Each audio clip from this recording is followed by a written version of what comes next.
अयोध्या इस देश के प्राण में बसी है, इस बात से कोई इनकार नहीं कर सकता। वो किसी राजनीतिक दल का हो, किसी जाति धर्म वर्ग का हो। राम इस देश के लोक जीवन का सबसे महत्वपूर्ण हिस्सा हैं। लोक जीवन में अभिवादन में राम, कष्ट में राम, प्रसन्नता में राम, संबोधन में राम, आगमन में राम, प्रस्थान में राम। देखिए, सर्वत्र राम ही राम है।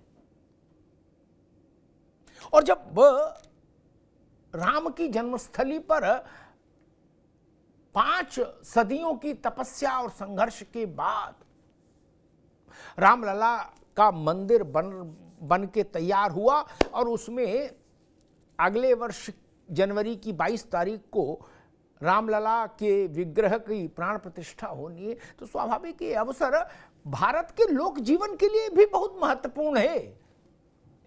इससे बड़े अवसर शायद ही भारत के लोक जीवन में कभी आए हों। ये इतना बड़ा अवसर है। लेकिन अब लोक जीवन में कोई चीज बहुत बड़ी हो जाए तो उसका असर राजनीति पे ना पड़े, यह भी संभव नहीं। लोक जीवन से ही राजनीति है, लोक से ही राजनीति है। तो जो मुद्दा करोड़ों करोड़ लोगों को प्रभावित करे, उनके मन को छुए, उनके हृदय अंतस्थल को छुए, स्वाभाविक है वो राजनीति को भी प्रभावित करेगा। और भारतीय जनता पार्टी के लिए अयोध्या सदा से शुभंकर रही है। भाजपा ने पालमपुर के अधिवेशन में औपचारिक तौर पर अयोध्या का मुद्दा अपने कार्यव्रत में शामिल किया। वहीं से भाजपा के सौभाग्य का जागरण हुआ है। 2 से 89 सीट लोकसभा, और फिर उसके बाद की यात्रा आपको पता ही है। इसलिए अयोध्या भाजपा के लिए उसके जनसंघ से लेके अब तक के जीवन काल का सबसे फलदायी विषय रहा है। जा पर कृपा राम की होई, ता पर कृपा करें सब कोई। भाजपा के लिए तो तुलसीदास जी की बात सबसे सही बैठती भाई। अब कल दशहरा था। अब दशहरा का अवसर हो, भगवान राम रावण का वध कर रहे हो और बड़ा मंच हो और सामने प्रधानमंत्री नरेंद्र मोदी हो, तो आप समझ ही सकते हो। उन्होंने कल अयोध्या में मंदिर के विषय को बहुत विस्तार और गहराई से छुआ सार्वजनिक तौर पर। अयोध्या के बाहर शायद ही नरेंद्र मोदी ने इतने विस्तार से अयोध्या के विषय को छुआ हो जितना कल छुआ। और उन्होंने कहा कि ये हम सबके लिए, हमारी पीढ़ी के लिए सौभाग्य की बात है कि हम अपनी आंखों से मंदिर बनता हुआ देखा हमने, और पूरे विश्व के लिए आह्लाद का विषय है कि जनवरी में रामलला वहां विराजमान होंगे। और अयोध्या को लेकर तमाम उन्होंने बातें कही। कहा कि रामलला के विग्रह के विराजमान होने का ताप है, उसका पुण्य है कि अभी से सगुन हो रहे हैं देश में। चंद्रयान का उल्लेख किया प्रधानमंत्री ने, कहा यह भी सगुन है उसी लिए कि रामलला विराजमान होने जा रहे हैं। और महिला आरक्षण का भी जिक्र किया, और एशियाड में जो भारत ने पदकों का सैकड़ा पूरा किया उसका भी जिक्र किया। कहा ये सब राम के ही प्रताप से सगुन हो रहे हैं। अब इस भाव मुद्रा में, इस भाव जगत के बीच में चुनाव आ रहा है लोकसभा का। जनवरी लगभग उतार पर आ जाएगी। 22 जनवरी का मतलब जब प्राण प्रतिष्ठा का कार्यक्रम होगा अयोध्या में, वो कार्यक्रम बहुत बड़ा होगा। भारत में अब तक हुए सार्वजनिक जीवन के कार्यक्रमों में संभवतः सबसे बड़ा, विशाल और भव्य कार्यक्रम होगा।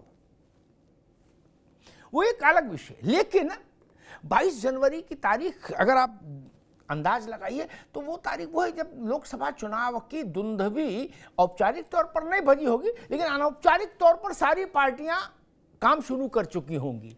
गांव गांव, खेड़ा खेड़ा, मोहल्ला मोहल्ला, शहर शहर, लोकसभा चुनाव में क्या होगा, कैसे होगा, कौन जीतेगा, कौन हारेगा, किसका पड़ला कमजोर, किसका पड़ला भारी, ऐसी चर्चा शुरू हो चुकी होगी। उस वक्त रामलला विराजित होंगे गर्भगृह में, अपने भव्य और विशाल मंदिर में। वो क्षण 500 साल से अधिक की प्रतीक्षा के बाद पाया हुआ क्षण होगा इस देश के लिए और दुनिया भर में रहने वाले हिंदुओं के लिए। इसलिए उस क्षण का राजनीतिक अनुवाद ना हो ऐसा संभव नहीं। अनुवाद होगा, और होगा तो चुनाव को भी प्रभावित करेगा, चुनाव का भी केंद्रीय मुद्दा होगा। प्रधानमंत्री ने कल इसी का इशारा कर दिया कि भाई भारतीय जनता पार्टी के एजेंडे में 24 के लिए अयोध्या एक प्रमुख और निर्णायक मुद्दा होगा। अब बाकी दलों को इस पर कैसे एक्ट करना है, रिएक्ट करना है, ये उनको सोचना है। प्रधानमंत्री ने कहा कि राम मंदिर सैकड़ों वर्षों तक चले संघर्ष में भारत के धैर्य के विजय का प्रतीक है, जय का प्रतीक है। ये बड़ी बात है और महत्वपूर्ण बात है, और ये बात जब चुनाव के मैदान में जाएगी तो इसकी एक अपनी अनुगूंज होगी, एक अपनी प्रतिध्वनि होगी। मेहमानों साहब का परिचय करा दें। राघवेंद्र सिंह जी हैं, प्रवक्ता भारतीय जनता पार्टी, राघवेंद्र जी का स्वागत है। मुन्ना खान साहब हैं, कांग्रेस की ओर नेता, मुन्ना खान साहब का स्वागत है। माँ यति चेतनानंद, हिंदू धर्मगुरु माँ यति चेतनानंद का स्वागत है। फजील अहमद साहब, राजनीतिक विश्लेषक, फजील अहमद साहब का बहुत बहुत स्वागत। यति माँ, आपसे बात शुरू करता हूँ। सामान्यतः अयोध्या के बाहर प्रधानमंत्री अयोध्या के विषय पर बहुत विस्तार से नहीं बोले, लेकिन कल उन्होंने काफी विस्तार से बात कही और एक पूरे विषय को जागृत कर दिया, ये कह के कि अब बहुत कम दिन बचे हैं जब रामलला विराजमान होने जा रहे हैं, और ये सैकड़ों साल की भारत की जो लड़ाई है, जो संघर्ष है, जो धैर्य उसने रखा, उसके विजय और जय का प्रतीक है ये राम मंदिर। स्वाभाविक है अयोध्या चुनाव हो और अयोध्या उसमें मुद्दा न बने, संभव नहीं। जब मंदिर नहीं था तब भी अयोध्या मुद्दा था, अब तो वहां रामलला विराजमान हो जाएंगे जब चुनाव होगा उससे 2 महीने पहले। कैसे देख रही हैं आप? देखिए अमिताभ जी, ये एक 10 वर्ष का सतत संघर्ष है, और प्रधानमंत्री जी ने इन 10 वर्षों में उसी मर्यादा का अनुपालन किया है जो मर्यादा पुरुषोत्तम श्री भगवान राम ने किया था। क्योंकि कोई भी भक्त, मैं उनको राम की तुलना में नहीं रख रही हूँ, कोई भी भक्त जो अपने आराध्य को पूज्य मानता है, उनकी आराधना करता है, उसका सबसे पहला कर्तव्य ये, एक बार जब राम मंदिर का मुद्दा चल रहा था, निर्णय नहीं आ रहा था, तब आपके साथ डिबेट हो रही थी, उस समय भी ये बात उठी थी कि किसी भी भक्त को सबसे पहले अपने देवता, अपने इष्ट के अनुरूप अनुपालन करना चाहिए, उनके आचरण का। और जब राम मंदिर के विषय में प्रधानमंत्री जी से पूछा गया था तो उन्होंने ये कहा था कि पहले कोर्ट का निर्णय आने दीजिए, उसके बाद हम देखेंगे कि हमें क्या करना है। ये धैर्य और अनुशासन था। उस समय हम भी बहुत उग्र थे, आपके साथ बहुत सारी डिबेट्स हम लोगों ने की, और हमारे मन में लगातार एक विचलन का भाव था। हमें ये लग रहा था कि बीजेपी सत्ता में आई है तो बीजेपी का ये कर्तव्य बनता है कि वो किसी भी तरीके से राम मंदिर बनवाए। लेकिन आज राम मंदिर बनकर तैयार है और 22 जनवरी को वहां रामलला विराजमान स्थापित होने वाले। तो ये तय है कि उन्होंने जिस तरीके से चुनाव में कोई एक चीज कार्य नहीं करेगी, उनका धैर्य, उनका अनुशासन, उनका समय समय पर अपनी जनता से जो उन्होंने इंटरेक्ट किया है और सनातन के परचम को जिस तरीके से लहराया है, ये एक सत्ता, जब तक बीजेपी सत्ता में नहीं थी, नरेंद्र मोदी सत्ता में नहीं थे, वो प्रधानमंत्री नहीं थे, उससे पहले 2म दर्जे का नागरिक बनाकर रख दिया गया था यहाँ सनातन को, जो भी सनातन को फॉलो कर रहा था वो अपने आप को बहुत ही हीन भावना से ग्रसित मानता था। तो बहुत सारी वो जिस तरीके से कैलाश गए, जिस तरीके से उन्होंने जगह जगह काशी विश्वनाथ का कॉरिडोर बनाया, उज्जैन में महाकाल में, ये तो मैं दोबारा में आऊंगा। जो आप कहना चाह रहे हैं मुझे लगता है उसको एक शब्द हम दें, सांस्कृतिक पुनर्जागरण, सांस्कृतिक पुनरुद्धार। वो एक मूल है जो उनका नरेंद्र मोदी का एक वो मिशन जैसी अप्रोच दिखती है इसमें। फजील अहमद साहब, फिर आपसे भी एक टिप्पणी लूं, फिर राजनीति भाजपा और कांग्रेस के पास चलूंगा। 24 के चुनाव में रामलला का मंदिर एक की फैक्टर होगा कि नहीं?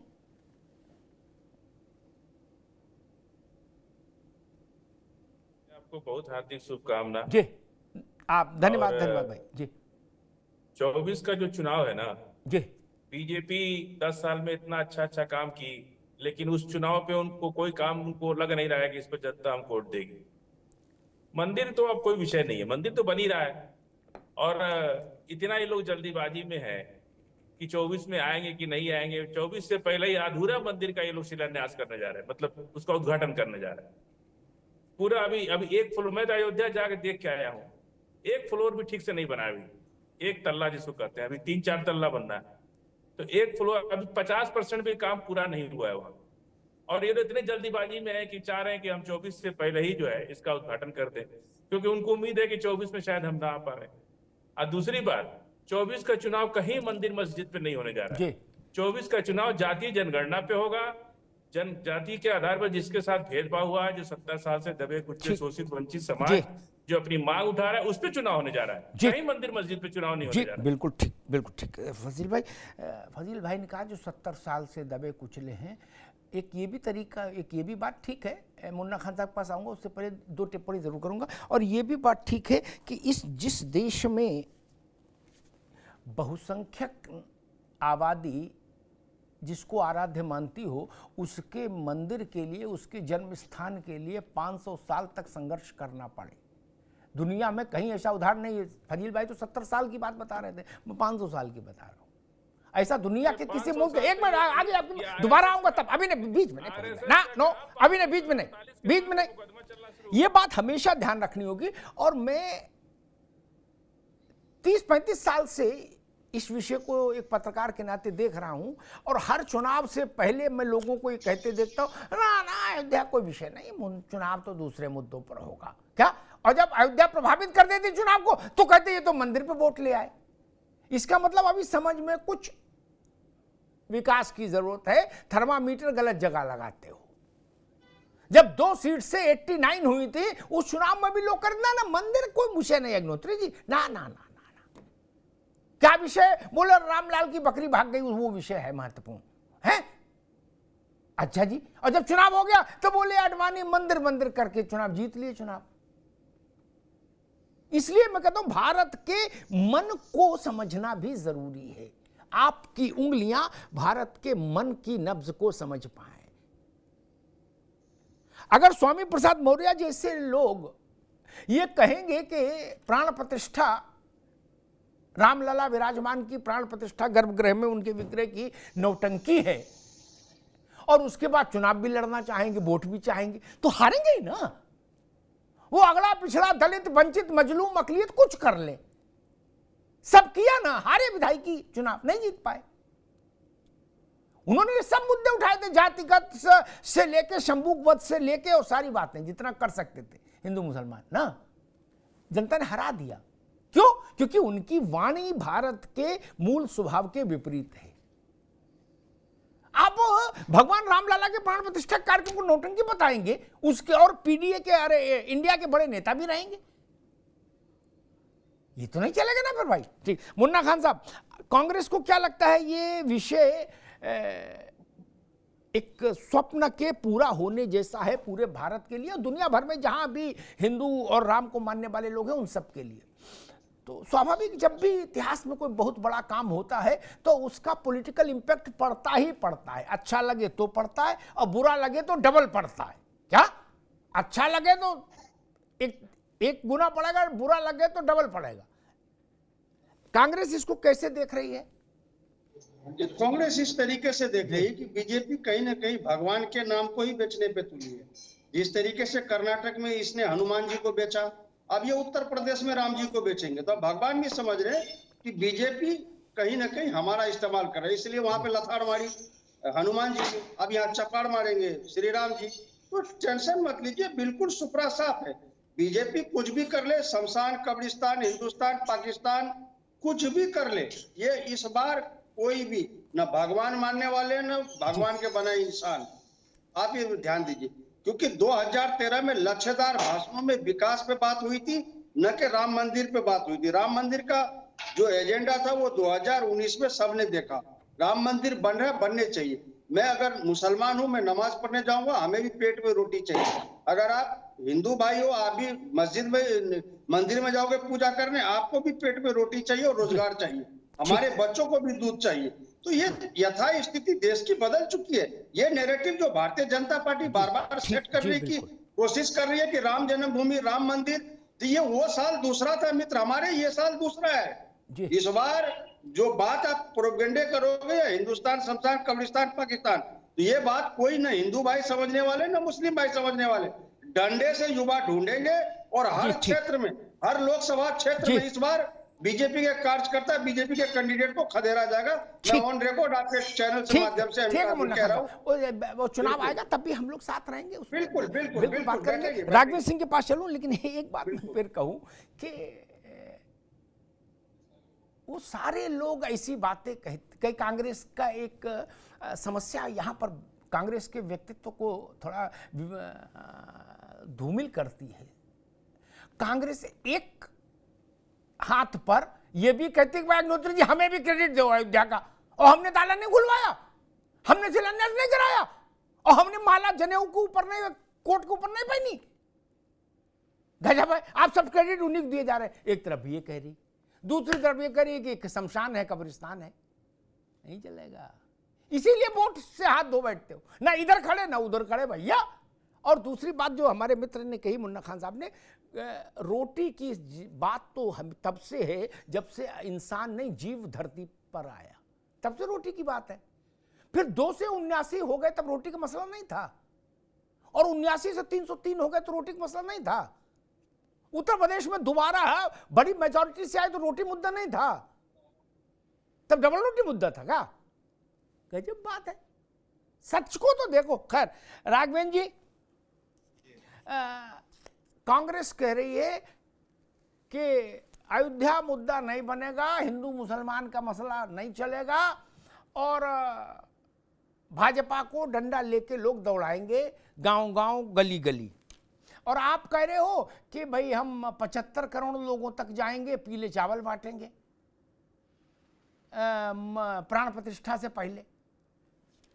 जी अमिताभ जी, ये कांग्रेस क्या कह रही है देश जानता है और उत्तर प्रदेश की जनता जानती है। ये वही पार्टी है जो सुप्रीम कोर्ट में हलफनामा देती है और भगवान राम को काल्पनिक बताती है। ये किस मुंह से जनता के बीच में जाएगी? एक बात सही है, मुन्ना खान जी और हमारे जो राजनीतिक विश्लेषक है ये कह रहे हैं उत्तर प्रदेश और देश में जो चुनाव होना है वो राम जन्मभूमि पर नहीं होना। भारतीय जनता पार्टी भी इस विषय में चुनाव लड़ने नहीं जा रही है। हम लोग देश के विकास पे चुनाव लड़ेंगे, देश के सुशासन पे चुनाव लड़ेंगे। एक बात मैं बताना चाहता हूँ मुन्ना खान को एक लाइन में, 2004 से लेकर 2014 तक देश की आर्थिक स्थिति 10वें पायदान थी वैश्विक स्थिति पर। हम लोगों ने इसको 5वें पायदान पे लाने का काम किया है और तीसरे पर ले जाने वाले हैं। ये है रही विकास की बात। तो आप ये कहना छोड़ दीजिए कि उत्तर प्रदेश तो देश का चुनाव जो विकास और सुशासन पे होगा उसमें हम कांग्रेस से कई कदम आगे हैं। हम लोग देखिए अमिताभ जी, हमारा खुला खेल फर्रुखाबादी रहता है। हम लोग जो फर्रुखाबाद का नाम आता है तो मैं प्रसन्न हो जाता हूँ। जी जी और ये जो है हम लोग राम जन्मभूमि अयोध्या में भगवान राम के मंदिर के खुले समर्थक रहे हैं पिछले 4.5 दशक से। हम लोगों के घोषणा पत्र में भी समय समय पर इसका जिक्र होता रहा है। हम लोगों ने समय समय पर हाई कोर्ट से लेकर सुप्रीम कोर्ट तक उसे पैरोकारी भी की है। भारतीय जनता पार्टी जो है अयोध्या में भगवान श्री राम के मंदिर के पक्षधर है, डंके की चोट तो कहते हैं। कांग्रेस के नेता कहते हैं, बता दीजिए उनका पार्टी लाइन इस विषय में क्या है। अयोध्या में भगवान राम के मंदिर के पक्षधर हैं या पक्षधर नहीं है, कुछ नहीं कह सकते हैं। ये इस प्रकार की लंबी श्रृंखला है। ये लोग जो हैं हिंदू मुसलमान वास्तव में भारतीय जनता पार्टी नहीं करती है। हिंदू मुसलमान करने का काम कांग्रेस पार्टी करती है, उत्तर प्रदेश में समाजवादी पार्टी करती है। अयोध्या में भगवान राम भक्तों पे गोली चलवाने वाले लोग कौन थे? आज वो कहाँ खड़े हैं? देखिए, हम बार बार कह रहे हैं भारतीय जनता पार्टी उत्तर प्रदेश में विकास, केंद्र में विकास और सुशासन के नाम पर चुनाव लड़ेगी और हम लोग हमेशा करते रहे हैं। अयोध्या में भगवान राम के मंदिर को लेकर के हम लोग कभी भी चुनाव नहीं लड़े हैं और इस बार भी 80 की 80 लोकसभा सीटों का लक्ष्य लेकर के हम लोग काम करेंगे और विकास और सुशासन के नाम पर हम लोग चुनाव लड़ेंगे। ये अयोध्या में भगवान राम के मंदिर में चुनाव नहीं लड़ने वाले। देखिए, बाई प्रोडक्ट के रूप में लाभ हमको मिलेगा। मुन्ना खान जी, ये बात मानिए, देश तो प्रदेश की जनता अंधी नहीं है। कौन देख रही है भगवान राम के साथ कौन खड़ा है, भगवान राम के विरोध में कौन खड़ा है? ये बात हमारे कहने की आवश्यकता नहीं है मान्यवर। पूरे देश और प्रदेश की जनता देख रही है। आप लोगों को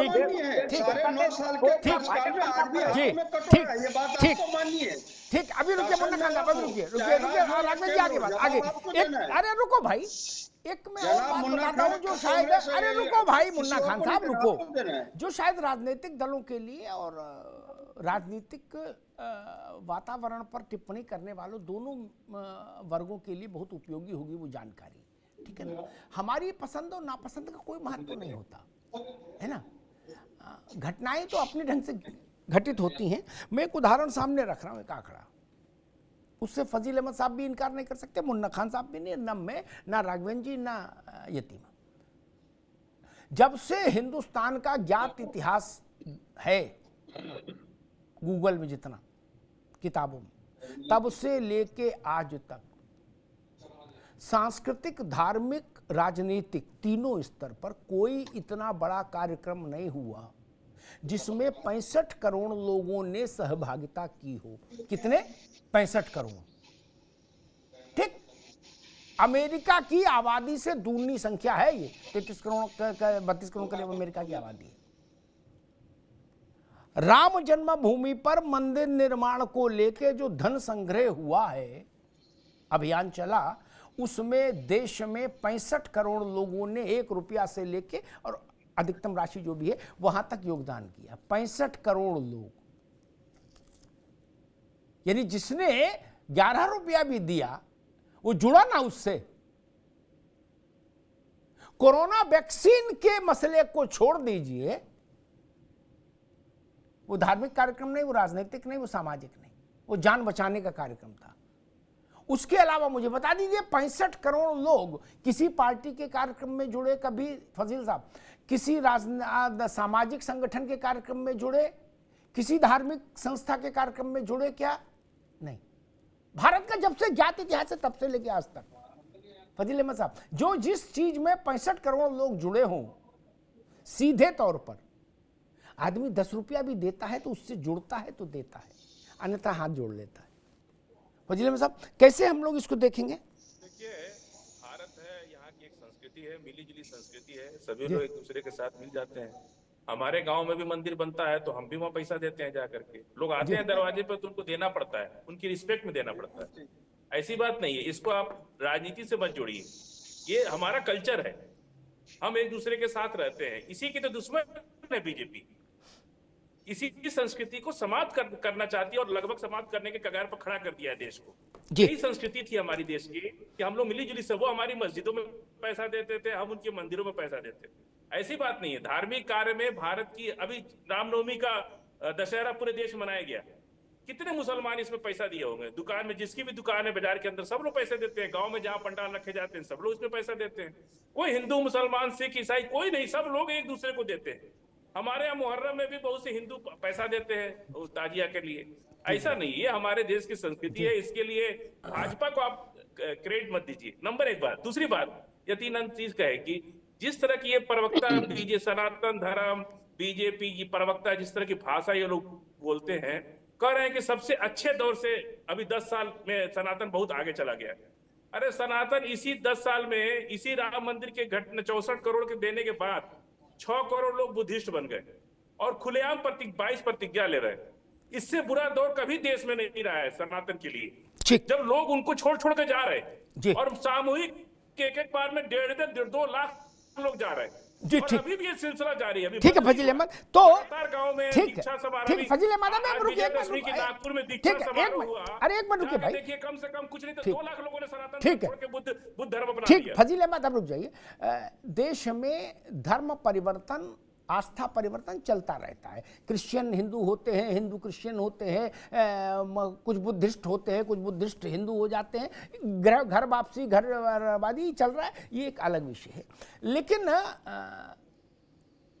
यतीमा फजील अहमद जो बात कहना चाह रहे हैं उसका टोन और टेक्सचर ये है कि भाई ये इसमें 65 करोड़ में तो जो नॉन हिंदू है उनकी संख्या बहुत ज्यादा, इसलिए ये संख्या हो गई चूंकि गंगा जमुना का मसला था। ठीक, अव्वल तो मैं गंगा और जमुना का देख चुका कि रामनवमी, अभी रामनवमी, पिछली रामनवमी पे जो जुलूस निकले थे, देश में 8 स्थानों पर हिंसा की के पत्थर चले थे। क्या? और फजील भाई कह रहे हैं कि सबने इतना दान दिया जिसकी कोई लिमिट नहीं है, लिमिट तोड़ दी। क्या? और सच्चर कमेटी कह गई कि दान देने की स्थिति ही नहीं है उधर। नहीं, एक तरफ कहते हो कि हमारे पास कुछ है नहीं, दूसरी तरफ कह रहे हम ही ने अयोध्या में इतना दान दे दिया कि मंदिर बन गया। ये तो आप गलत यतीमा, ये बड़ा विचित्रता नहीं है? कहा जाता है कि सबसे ज्यादा वंचित हैं वो। 10 रुपए जी, ठीक है फजील अहमद, अभी रुकना भैया, भैया रुकिए। यतीमा, इस सच को तो समझना पड़ेगा। जी अमिताभ जी, भारत की स्थिति ये है, जी, भारत आज इस बात पे अग्रसर है कि जो भारत के विरोधी थे, भारत को जो विध्वंस करना चाहते थे, जिन्होंने मंदिर तोड़े और जो आखिर तक अयोध्या के राम मंदिर के लिए सुप्रीम कोर्ट में लड़ते रहे, आज वो ये तय नहीं कर पा रहे कि उन्हें मंदिर के साथ खड़े होना है या मंदिर के विरोध में खड़े होना है।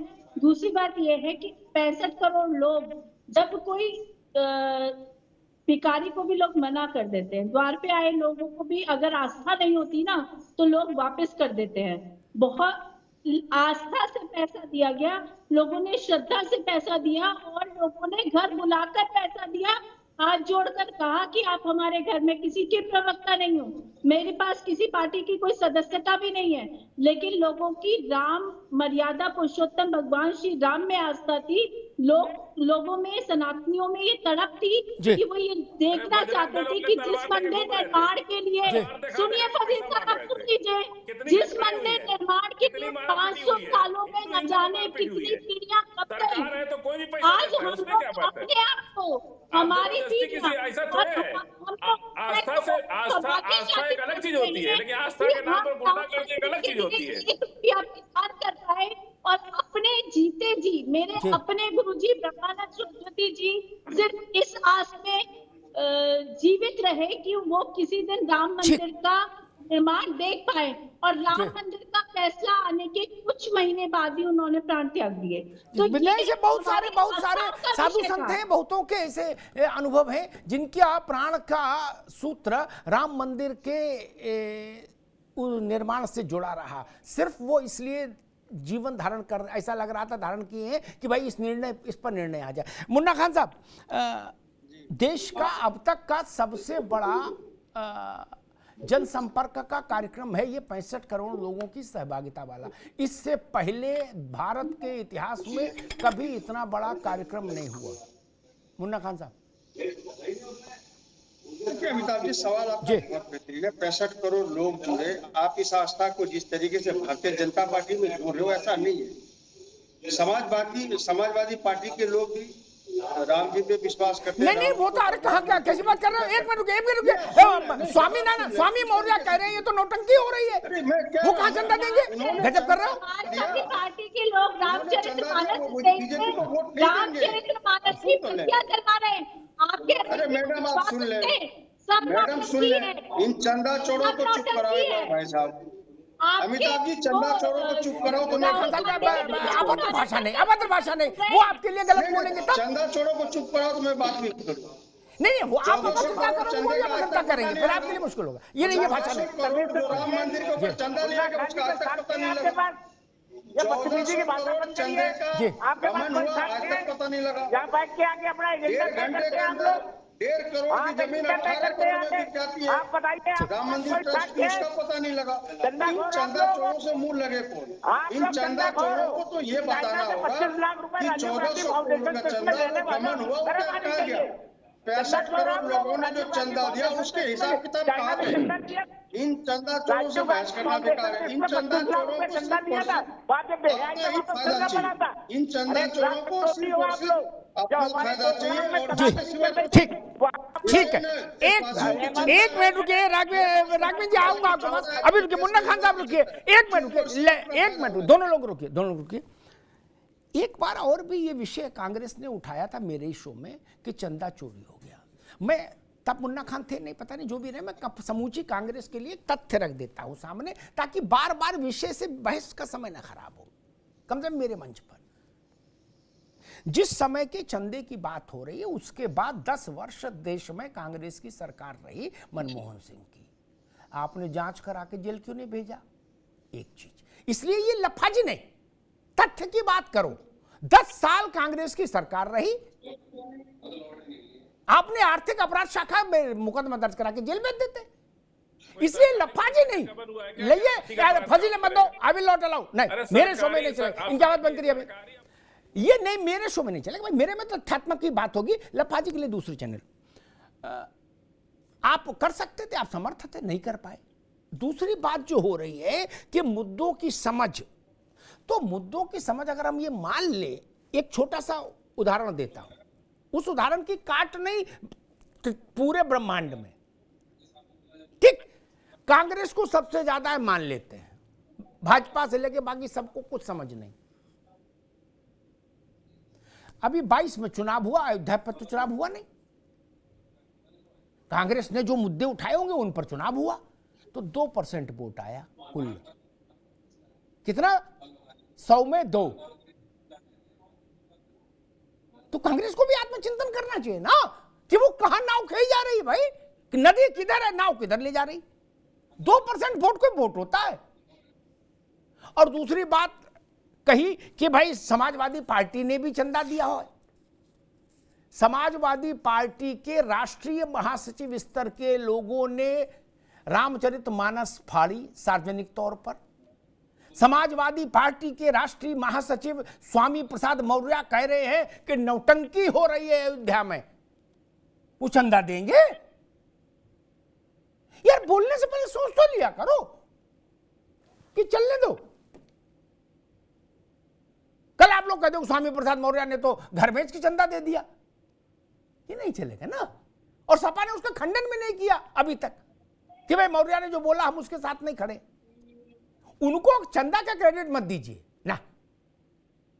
और जो लोग ये आरोप लगाते हैं उनको ये हक है कि वो अपनी चंदा की रसीद दिखाएं और मुकदमा दर्ज कराएं। क्या समस्या है? चंदा की रसीद दिखाइए, मुकदमा दर्ज कराइए ना। साहस तो जुटाओ मेरे भाई।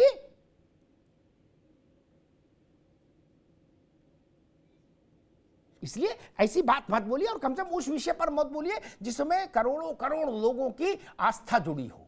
क्या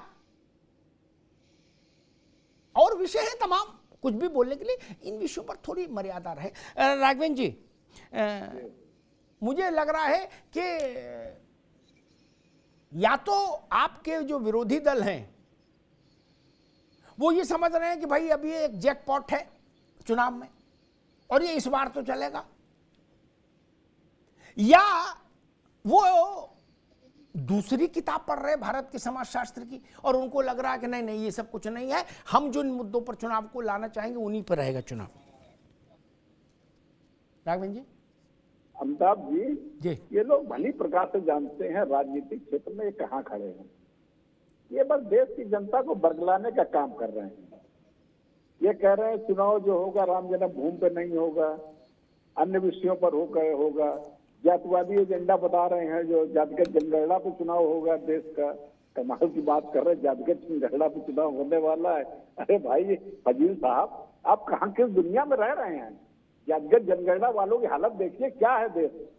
अब उत्तर प्रदेश और देश की जनता बहुत आगे आ चुकी है, सोशल मीडिया का जमाना है। अब जो जातिगत जनगणना वाले, करने वाले, जातिगत करने वाले कहाँ खड़े हैं? भाई कांग्रेस पार्टी तो कहती थी देश के संसाधनों पर पहला जाति जनगणना से कहाँ खड़ी है आज की तारीख बीजेपी में? के होश उड़े हैं जाति जनगणना से। अभी ये उन सवालों के जवाब भी नहीं दे पा रहे कि 90 सचिवों में सिर्फ 3 सचिव ही ओबीसी से क्यों है। कांग्रेस पार्टी कहाँ खड़ी है? देश की जनता जब उत्तर प्रदेश में चुनाव होते हैं, चुनाव होने वाला है, राम जन्मभूमि नहीं, केशव प्रसाद मौर्य लेकिन जो है पूरे प्रदेश अपनी छवि सुधारते हुए भारतीय जनता पार्टी को लाते और उसे मुख्यमंत्री नहीं बनाते। मुख्यमंत्री किसी बनाते, एक ठाकुर को, क्यों? क्योंकि कहीं ओबीसी का समाज न बन जाए, दलित समाज से मुख्यमंत्री बन जाए, तो फिर ठाकुरों और ब्राह्मणों का क्या होगा? इस तरीके की मानसिकता रखते। ये जातिवाद में भेदभाव फैलाने का काम भारतीय जनता पार्टी से बेहतर कोई नहीं कर सकता। इस बार इसके प्रोपेगेंडे नहीं चलेंगे, इस बार इसे लठ लगेंगे, लठ। युवा ढूंढे बहुत मैं कह तो रहा हूँ, इस बार जो लोकसभा क्षेत्र है, विधानसभा क्षेत्र है, आप आए तो सही, कार्यक्रम आपके शुरू हो चुके हैं। आप एक बार क्षेत्र में आए, आपको पता लग जाएगा युवाओं का आक्रोश कितना है। आ जाए एक बार क्षेत्र में, आ जाए एनआरसी में पार्टी लाइन क्या है? आप क्षेत्र में आ जाए, एनआरसी, सीएए, ये फलान, ये दुकान, ये सब सारे आ जाएंगे इस बार आप क्षेत्र में आ जाए। उत्तर प्रदेश में जितने आपके प्रोपेगेंडे हैं वो सारे आ जाएंगे इस बार आप क्षेत्र में। तो आए चुनाव के दौरान आपको देश की जनता जवाब देगी। ठीक ठीक ठीक, दोनों लोग रुकिए, दोनों लोग रुकिए, मुन्ना खान भी रुकिए, राघवेंद्र जी आप भी रुकिए। ठीक, ये अलग से, ठीक है, दोनों लोग रुकिए, ये अलग से कहने की जरूरत नहीं कि चुनाव में जनता जवाब देगी। चुनाव में जनता ही जवाब देती है, चाहे जवाहरलाल के समय में चुनाव हो, चाहे नरेंद्र मोदी के समय में हो। ठीक, अरे भाई जापान का आदमी तो वोट डालेगा, भारत की जनता। अगर इसको अलग से एम्फेसिस करने की जरूरत नहीं कि चुनाव में जनता जवाब देगी, जनता ही जवाब देती है। इंदिरा गांधी जब चुनाव हारी रायबरेली में तो जनता ने हराया भाई, कोई ऐसा तो नहीं कि 4 गुंडे गए और चुनाव हरा देंगे। ना ना, लोकतंत्र है, जनता ही हराएगी। मैं सिर्फ एक बात मुन्ना खान साहब, अभी तक जो चुनाव हुए देश में, उनमें भी जनता ही नहीं हराया जिताया, जिसको भी हराया जिताया, या वो कहीं जापानी कुछ आए थे, यूथोपियन, अफ्रीकन, वो जिता हरा गए, ऐसा तो है नहीं। भारत की जनता ने वोट किया। उत्तर प्रदेश में उत्तर प्रदेश की जनता ने किया। क्या आप 415 से चले थे और 44 पे आ गए? नहीं, ये जनता की कृपा है ना। कोई जबरिया तो सीट लेने जाता किसी की, ना जबरिया दे सकता। उत्तर प्रदेश जहां मोतीलाल नेहरू, जवाहरलाल नेहरू, इंदिरा गांधी जहां रहे, वहां आप 2% पर आ गए मित्र। एक विधायक 2% वोट, बताइए। नहीं, 2 विधायक और 2% वोट। हाँ, ये जनता ही का मैंडेट है। ऐसा तो नहीं कि भाजपा वाले आपका रिपोर्ट कार्ड लिख दिए। अब मैं जवाब दे दूं जी।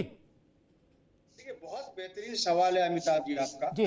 सारे सिस्टम को हैक करके चुनाव हिटलर भी जीता।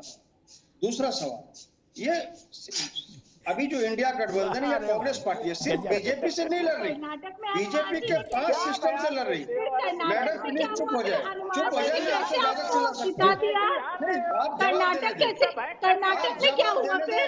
आप जवाब देने दें, फिर मैं बोलूंगा। मुन्ना खान साहब सुनिए, कर्नाटक भी ध्यान में रखिए ना फिर। अमिताभ जी, आपके सवाल के जवाब यतीमा उनकी आवाज, उनकी बात आ जाने दीजिए। यतीमा मुन्ना खान साहब की आवाज आ, बात आ आपने सवाल के मैं जवाब दे रहा हूँ। जी जी जी जी जी जी।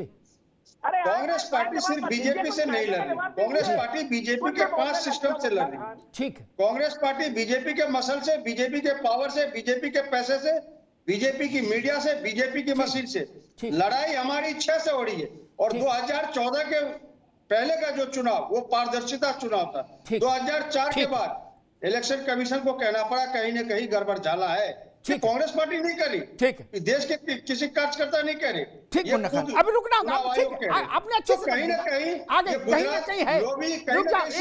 अरे भाई एक मिनट, इसी देश में चुनाव लड़ना है। कांग्रेस पार्टी ऐसा तो नहीं कि अपना झोला लेके जापान में चुनाव लड़के आ जाएगी और रिपोर्ट कार्ड यहां दाखिल कर देगी। लड़ना इसी में एक। और दूसरी बड़ी मासूम बात यह है, जब सबको चोर कह रहे हो भैया कि सब गड़बड़ झाला करके जीत लिए, तो कर्नाटक में आप कैसे जीत लिए? आप बाहुबली तो हो नहीं, भाजपा की सरकार थी और जीत आप गए।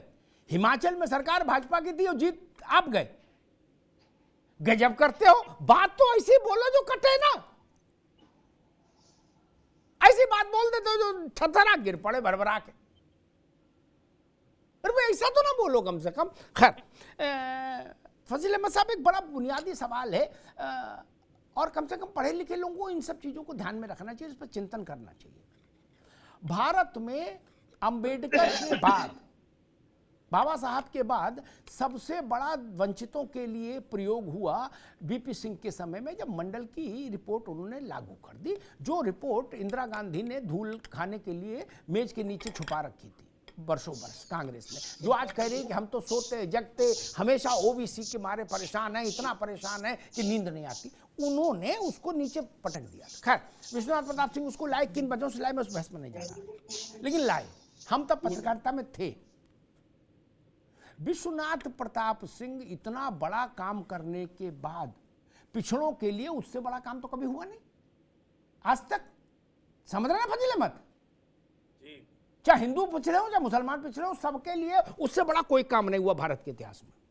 विश्वनाथ प्रताप सिंह राजनीति के जंगल में चले गए, क्या उसके बाद से कोई पूछनहारा नहीं रहा, कोई दियाबाती करने वाला नहीं रहा। एक उदाहरण और समझ लो, आपके अकलियत के बहुत चहेते नेता थे कांग्रेस में अर्जुन सिंह, ठीक?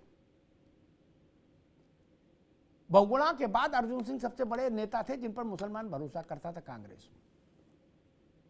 उन अर्जुन सिंह ने हायर एजुकेशन में पिछड़ों को आरक्षण का आदेश जारी किया। क्या आदेश जारी करके गए? उसके बाद से अर्जुन सिंह ऐसे बियाबान में गए कि अंतिम समय में कैसे प्राण निकले वो सबने देखा। क्या उनका कुल गोत्र कहीं नहीं दिख रहा, अजय भी नहीं दिख रहे, कहीं विधायक हो तो हो मुझे पता नहीं। क्या तब जात के लोगों ने उनको क्यों नहीं सिर पे बैठाया, क्यों नहीं बड़ा बना दिया? मंडल से बड़ा काम कोई कर सकता था क्या जो बीपी सिंह करके गए? हाँ, मैं बता रहा हूँ आपको जी। लाल कृष्ण आडवाणी जी जब रथ यात्रा लेके लौटे थे पूरा देश घूमने के बाद, दिल्ली का चुनाव राजेश खन्ना ने उनको हरा दिया था, याद है ना आपको? हाँ याद है। लाल कृष्ण आडवाणी को राजेश खन्ना ने हरा दिया था। ठीक है। हाँ। तो चुनाव हारना जितना ये अरे चुनाव हारना ना, आप मेरी बात नहीं समझे। बीपी सिंह का राजनीतिक करियर खत्म हो गया, मैं ये कह रहा हूँ भाई। बचाएंगे हमको समझ में नहीं आता, आप बीजेपी को कितना दिन बचाएंगे? नहीं, अरे भाई गजब कर रहे हो। बीजेपी को बचाएंगे? अरे आप थोड़ा सा आप बीजेपी के खिलाफ चुनाव लड़ो ना यार, कहाँ दिक्कत है? बीजेपी के खिलाफ नहीं है, आप लड़ो ना चुनाव। यही बात है। आप इतना बीजेपी को कितना बचाएंगे? आप लड़ो ना चुनाव बीजेपी के खिलाफ, जनता बताएगी वोट किसको देगी। एकदम कमर कस लिए कि हम बीजेपी को बचाएं। नहीं, तर्क की बात करिए, तर्क की बात करिए, बिना तर्क की बात मेरे मंच पर नहीं। सुनिए राघवेंद्र जी, सुन लीजिए, आपके लिए बात आते भैया। राघवेंद्र जी अभी नहीं, नो अभी फजील अहमद ओनली। देखिए कितना बेचैनी हो गई जी। राघवेंद्र जी को कितना बुरा लग गया। जी बोले भैया। जी का नाम लिए इनको बुरा लग गया। फजील अहमद आप सुन लीजिए, उमा भारती जानते हैं ना? उमा भारती, आप तो पुराने जर्नलिस्ट हैं। उमा भारती और कल्याण सिंह, ये दो लोग अपना जीवन समर्पित कर दिए राम मंदिर के लिए, और मुझे लगता है शायद वीरे कटियार भी ओबीसी ही है, और ओबीसी लीडर में ना तो उनको ट्रस्ट में रखा और मर गए कल्याण सिंह, उनका तो कोई नाम भी नहीं, ना उनके बच्चों का नाम, कुछ नहीं। और उमा भारती तो जी रही। उमा भारती का तो ओबीसी की वजह से उस मंदिर के पर किसी भी माहौल में नहीं बुलाया जाता, उनको किसी भी उत्सव में नहीं बुलाया जाता, क्योंकि वो शूद्र है। शूद्र को वहां प्रवेश करने पर प्रतिबंध है। उमा भारती पूरी जिंदगी बेचारी अपनी नाश कर दी, और इस मंदिर के किसी शिलान्यास में रामनाथ कोविंद को नहीं बुलाया क्योंकि वो दलित है, अछूत है। तो ये जो चीजें है ना, यही लोगों को हर्ट करती कि भाई आप कौन सा धर्म है जो सिर्फ आप जो है, जिसने आपकी कल्याण सिंह को आपने एक ट्रस्ट में नहीं रखा। ठीक, अब राघवेंद्र जी अभी नहीं, मैं यतीम माँ के पास जाऊंगा, फिर आपके पास आऊंगा, राजनीतिक बात बाद में होगी। लेकिन फजील अहमद तर्क ठीक थोड़े जुटा के लाए, लेकिन कहीं कहीं तथ्य से गड़बड़ा जाते हैं। अयोध्या में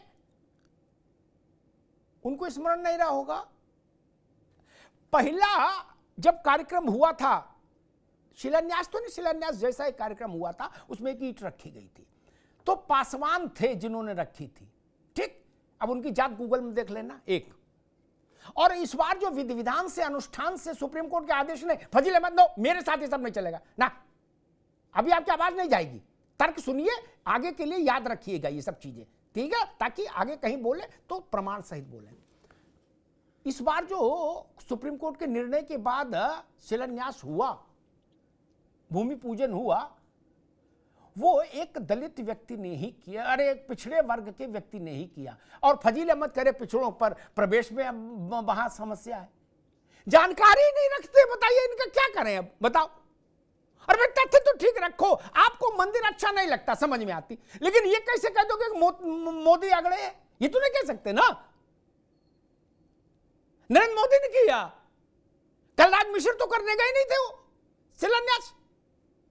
कैसी बात है, इसीलिए मैं कहते गलत बयानी में और मुश्किल हो जाती है। पासवान की जात आप बता दो, पासवान किस वर्ग में आते हैं और नरेंद्र मोदी किस वर्ग में आते हैं। खैर यतिमा, मुझे लग रहा है कि जो लोग मंदिर के पक्ष में नहीं रहे वो लोग इस बात में बड़े चिंतित होते हैं कि ट्रस्ट में किस जात के आदमी रखे गए। आप तो ट्रस्ट के पक्ष में नहीं थे कि ट्रस्ट बने, आप इस पक्ष में कभी नहीं रहे कि मंदिर बने। क्या आप तो बाबर के साथ अपनी शिनाख्त जोड़ते रहे, कहीं औरंगजेब के साथ, कहीं हुमायूं के साथ। आज वो लोग ये डिटेलिंग दे रहे हैं कि कौन किस जात का आदमी ट्रस्ट में रखा गया। यतिमा, ऐसा क्यों है? देखिए, जातिगत जनगणना, जाति के आधार पर जनगणना कराना ही ये बात तय कर देता है कि इनकी नीति जो है वो विभाजनकारी है। इनकी नीति वही है कि विभाजन करो और राज करो, लेकिन ये भारत में अब चलने वाला नहीं है। ये लोग इसलिए विचलित हैं कि ये भारत ये समझ चुके हैं कि जिस आत्मा पर बार बार प्रहार कर कर उसको गुलाम बनाया गया था, वो आत्मा राम मंदिर के जिस दिन रामलला विराजमान होंगे उस दिन वो गौरव, वो आध्यात्मिक ऊर्जा, अयोध्या के लिए इतना लंबा संघर्ष क्यों हुआ ये समझने की आवश्यकता है सभी राजनीतिक दलों को।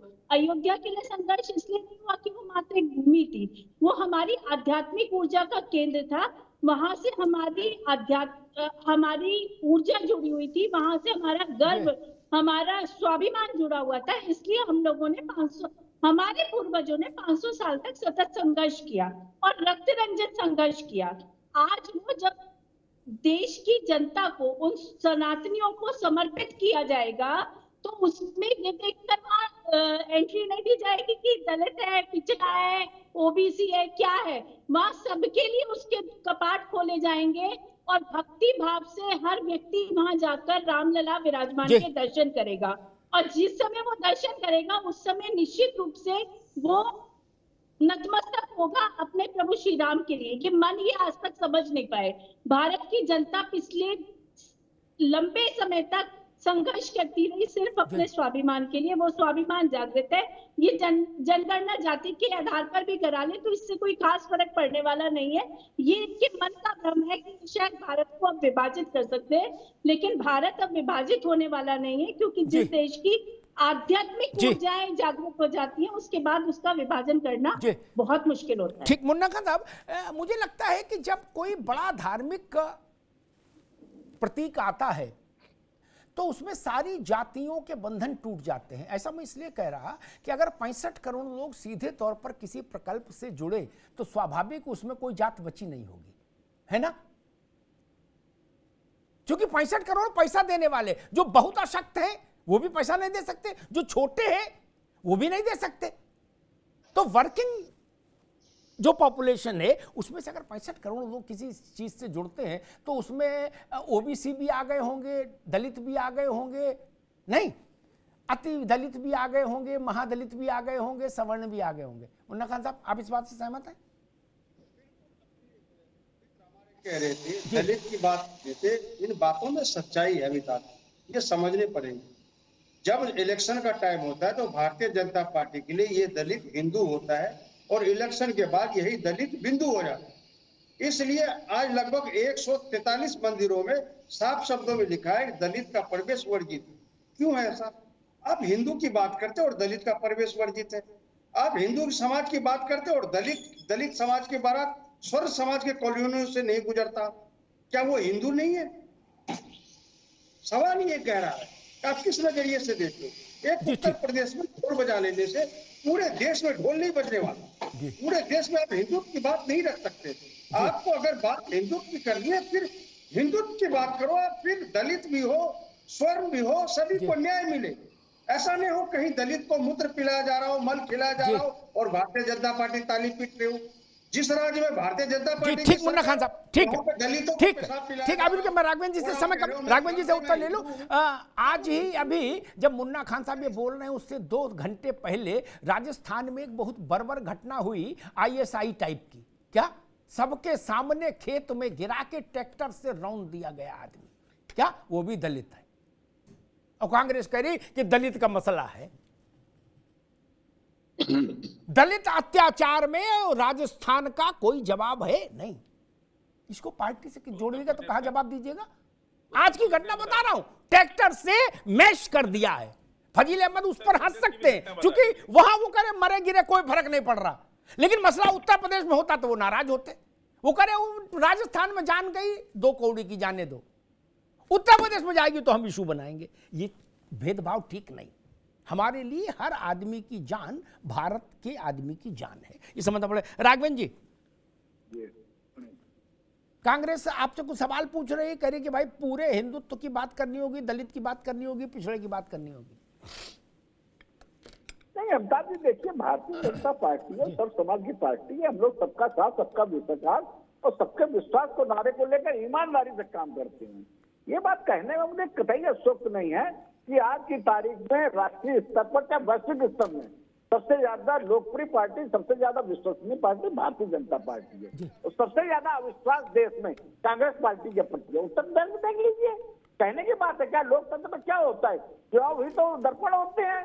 अमेठी हारे बैठे यहाँ में ज्ञान देने का काम कर रहे हैं। अच्छा मुन्ना खान जी, आपको पार्टी लाइन बताइए। आप मैं अपना समय आपको दे रहा हूँ। आपके राज्य में पार्टी लाइन क्या है? धारा 370 के पक्ष में के विरोध में, 35 के पक्ष में के विरोध में, कॉमन सिविल कोड के पक्ष में के विरोध में, समान नागरिक संहिता के पक्ष में के विरोध में, एनआरसी के पक्ष में के विरोध में, ट्रिपल तलाक के विरोध पक्ष में के विरोध में। अरे भगवान एक नाव पे खड़ा होना पड़ेगा आपको। भारतीय जनता पार्टी के नीति और नियत पे आप इसमें कोई संविधान को बदलने के साथ नहीं है, हम लोग भारत के संविधान के साथ है। संविधान से छेड़छाड़ करने वाले के साथ नहीं है। भारतीय जनता पार्टी को ज्ञान दे रहे हैं। संविधान का चाहे मनुस्मृति से देश चलाना चाहे उसके खिलाफ देना चाहता हूँ। फजील साहब, आपके लिए बिना पैसे की एक राय देना चाहता हूँ। हिंदुओं में डिवाइड करने का काम बंद करिए। आप अभी कह रहे थे हिंदुओं में बौद्ध बदलने वाले के खिलाफ है, बौद्ध मानने वाले हिंदू ही होते हैं। संविधान बौद्ध जैन उसके साथ छेड़छाड़ करने वाले के खिलाफ है। बात सुनिए मेरी, आप इस प्रकार से अपना एजेंडा मत चलाइए। बौद्ध, सिख और जैन तीनों हिंदू होते हैं, इनको डिवाइड करने का काम मत करिए। हम लोग जो है एक दूसरे के मंदिरों में जाते हैं। हम लोग सिखों के मंदिर में भी जाते हैं, जैनों के मंदिर में भी जाते हैं, बौद्धों के मठ में भी जाते हैं, मस्जिद में भी जाते हैं। ऐसी बात थोड़ी है, ये तो सब एक दूसरे के साथ जाता है। क्या भारत में यही तो बात है? यही तो दुख है आपको। मंदिर मस्जिद सबके, हम लोग भी मंदिर में जाते हैं क्या? दुबई में भी टोपी पहनने जाते हैं। हम लोग हिंदुस्तान में टोपी नहीं पहनते, दुबई में टोपी पहनते हैं। हिंदुओं में मंदिर अलग अलग नहीं होते। आप भी टोपी पहनते होंगे। ठीक ठीक ठीक ठीक है राघवेंद्र जी, आगे बात, आगे आगे आगे आगे आगे। राघवेंद्र जी दुबई में टोपी पहनते हैं। मुन्ना खान अभी रुकना होगा भाई, रुकना होगा फजील भाई, रुकना होगा। ईरान 1 घंटे की बहस से ना ईरान छोड़ो, हिंदुस्तान में रह लो, कहाँ ईरान चक्कर में पड़े हो। कुछ बुनियादी बातें निकल कर आई। मुन्ना खान ने एक प्रश्न उठाया कि भाई दलित घोड़े पर नहीं निकल सकता। हाँ, भारत के तमाम राज्यों में, हर पार्टी के द्वारा शासित राज्यों में ऐसी घटनाएं घटती हैं जो हमारा सर शर्म से झुकाती है। उसमें कांग्रेस का मुख्यमंत्री भी होता है, उसमें भाजपा का भी होता है, उसमें सीपीएम और तृणमूल का भी होता है, ठीक। लेकिन ये भी सच है कि भारत के अधिकांश इलाकों में ये कह के राम बारात या शोभा यात्रा रोक दी जाती है कि उधर से नहीं जाइएगा। बोले क्यों? बोले उधर माइनॉरिटी रहते हैं। ये क्या तरीका भाई? बोले ये संवेदनशील इलाका है। ये क्या होता संवेदनशील? राम बारात जाएगी तो आप पत्थर चलाएंगे और बता रहे संवेदनशील है। मैं इस थ्योरी के खिलाफ। वो प्रशासन ध्वस्त है, चूड़ी पहन ले, जो ये कहे कि संवेदनशील इलाका है। क्या होता संवेदनशील? शोभा यात्रा और राम बारात क्यों नहीं निकल सकती देश के हर इलाके से? क्यों नहीं निकल सकती? उन अधिकारियों को सैक कर देना चाहिए, दंडित करके बाहर करना चाहिए जो ये भोला तर्क लेके आ जाते हैं कि उधर मत जाइएगा, उधर संवेदनशील है। What the hell? क्या है संवेदनशील? ये भारत है भाई। संवेदनशील क्या होता है? वहां से जाएंगे तो आप पत्थर फेंकेंगे, ये नहीं चलेगा। बस यही समस्या है। भारत में अंतर केवल यही आया और कोई अंतर नहीं आया। ये जागृति आ गई, ये तर्क आ गया कि ऐसा नहीं चलेगा कि उधर से नहीं जाएंगे। बोले क्यों? बोले उधर संवेदनशील मामला है। वो ड्रामा बंद हो गया, बस इतनी सी तो बात है। दूसरी बात आई कि भाई जाति की बात आई। तथ्य जरूर ध्यान रखने चाहिए। तथ्य हिंदू मुसलमान नहीं हो सकते, कांग्रेस भाजपा के नहीं हो सकते, विश्लेषक और गैर विश्लेषक के बीच में तथ्य नहीं बढ़ सकते। जनसंघ से आज तक भाजपा को जब उत्तर प्रदेश में पहली बार मुख्यमंत्री देने का अवसर आया तो उसने अति पिछड़ों से एक व्यक्ति उठा के मुख्यमंत्री बनाया, लोधे वर्ग से कल्याण सिंह। ठीक, तथ्य तो याद रखो यार। घाल मेल किए हो, याद कुछ है नहीं, रेलम पेल मचाए हो क्या व्हाट्सएप टाइप का। किसी माधव प्रसाद त्रिपाठी को नहीं बनाया था, केसरीनाथ त्रिपाठी को भी नहीं बनाया था, पंडित कलराज मिश्रा को भी नहीं बनाया था। लोध जाति के कल्याण सिंह को बनाया और सिर आंखों पर बैठाला। फजील मत करे तो कल्याण सिंह कहां है, कोई पूछता नहीं उनको। गजब कर रहे हो यार। कल्याण सिंह इस देश में भारत के सबसे बड़े सम्मान के बाद जो दूसरा सबसे बड़ा नागरिक सम्मान है पद्म विभूषण, उससे विभूषित हुए।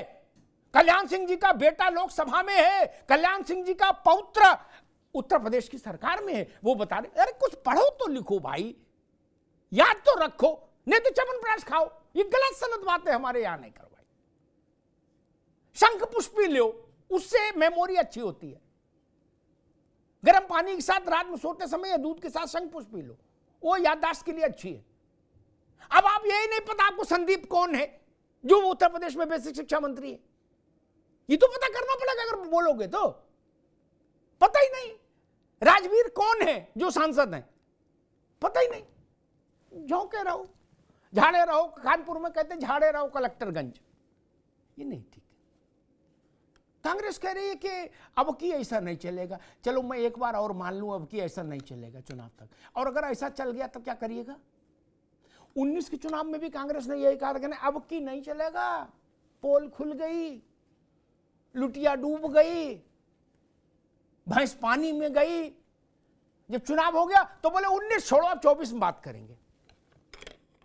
22 में भी यही कह रहे थे, आ रहा है फलाना, मैं आ रहा हूं फलाना।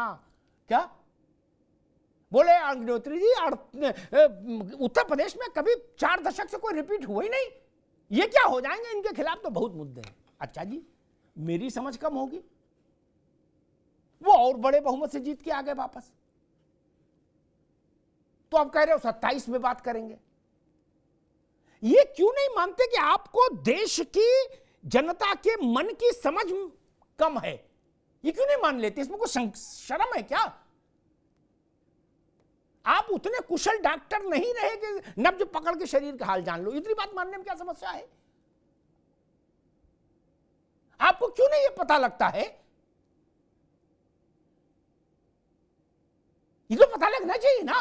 और छोटे मोटे बहुमत का मसला नहीं, अगर बड़े बहुमत से कोई पार्टी जीत रही है तो आपको पहले से उसका अंदाज क्यों नहीं होता? मैंने एक बात कही थी कि इस देश में बीपी सिंह से ज्यादा पिछड़ों के लिए किसी ने नहीं किया। वो ठाकुर थे, ठाकुर बीपी सिंह, राजा मांडा। क्या बीपी मंडल रिपोर्ट बना गए थे? बीपी मंडल रिपोर्ट लागू तो नहीं कर सकते थे। लागू किसने किया? सवर्ण विश्वनाथ प्रताप ने। उनके साथ देश ने क्या किया? उनके साथ क्या किया? बीपी सिंह का लड़का बच्चा नाती पोता कहीं कोई दिखाई दे रहा है? नहीं। बीपी सिंह का ही कोई जन्म जयंती और निर्माण दिवस नहीं मनाता। मैं तो कहूंगा मुन्ना खान और फजील अहमद साहब को कि कम से कम इतने तो रखो उन लोगों के सम्मान कि बीपी सिंह के लिए जयंती मनाओ, उनका निर्माण दिवस मनाओ, कार्यक्रम करो, उनकी फोटो रखो, फूल अर्पित करो। ढोल बजा रहे हो सब लोग तो इतना तो करो। आपको याद है बीपी मंडल की जयंती कब होती है? नहीं। और मुन्ना खान साहब के नेता ने कहा कि जिसकी जितनी संख्या भारी फजील भाई उतनी उसकी हिस्सेदारी। नारा अच्छा है, लेकिन कांशीराम ने दिया था। खैर चलो, राहुल गांधी ने लिया, अच्छी बात है। मैं कहता हूं इस हिसाब से मुन्ना खान लोकसभा के चुनाव में इंडिया गठबंधन को 86 मुस्लिम उम्मीदवारों को टिकट देनी चाहिए। ठीक, हम गिनेंगे 86 मुसलमान चुनाव लड़ रहे हैं कि नहीं इंडिया से, उनकी संख्या के हिसाब से 86 टिकट मिलने चाहिए, वो जीते चाहे हारे। क्या? और एक सवाल पूछ लेता हूं मासूम सा, कर्नाटक में आपकी सरकार है, किसी और की तो है नहीं, वहां आपने जिसकी जितनी संख्या भारी वैसे मंत्री दे दिए, बना दिए, ये तो सवाल पूछा जाएगा ना। उत्तर प्रदेश में आप क्रांति करेंगे ऐसा वादा कर रहे हैं, लेकिन कर्नाटक में तो अभी क्रांति कर सकते हैं, वहां तो सरकार है।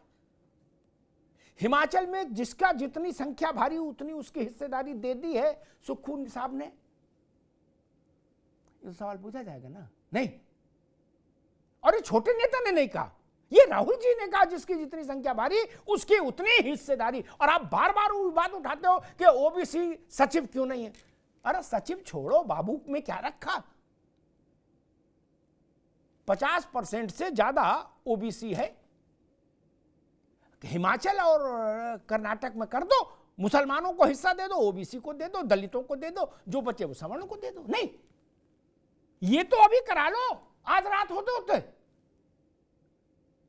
और दिवाली पर बम्पर बोनांजा घोषित कर दो। नहीं, और एक बात कहूं, पर उपदेश कुशल बहुतेरे, जो आचरहि सुनर न घनेरे।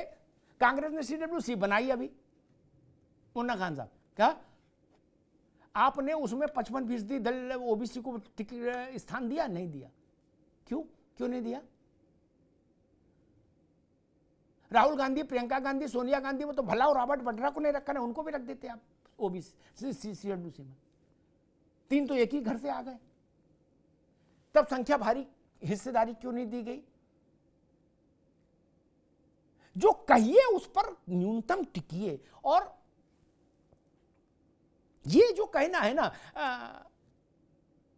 जो लोग अपने को औरंगजेब के साथ जोड़ते रहे, अयोध्या आंदोलन के समय जो लोग बाबर के साथ अपने को जोड़ रहे थे छाती चौड़ी करके, उन लोगों से तो सवाल पूछा जाएगा ना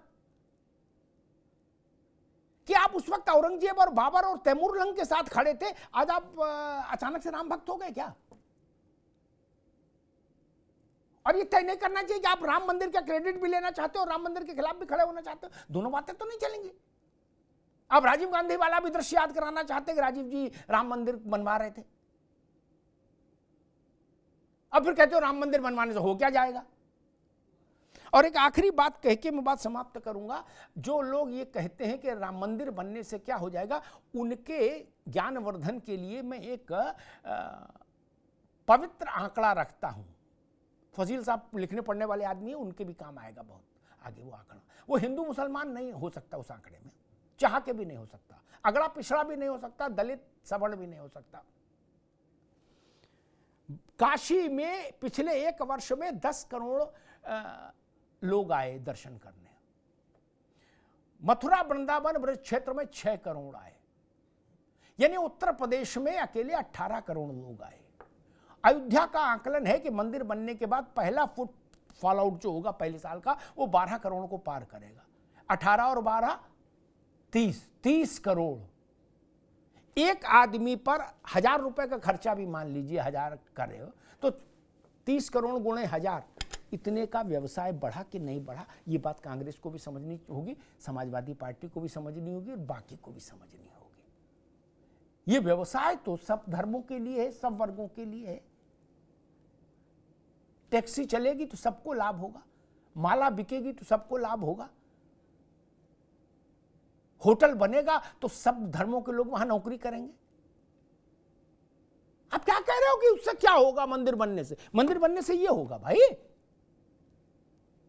मंदिर बनने से ये होगा।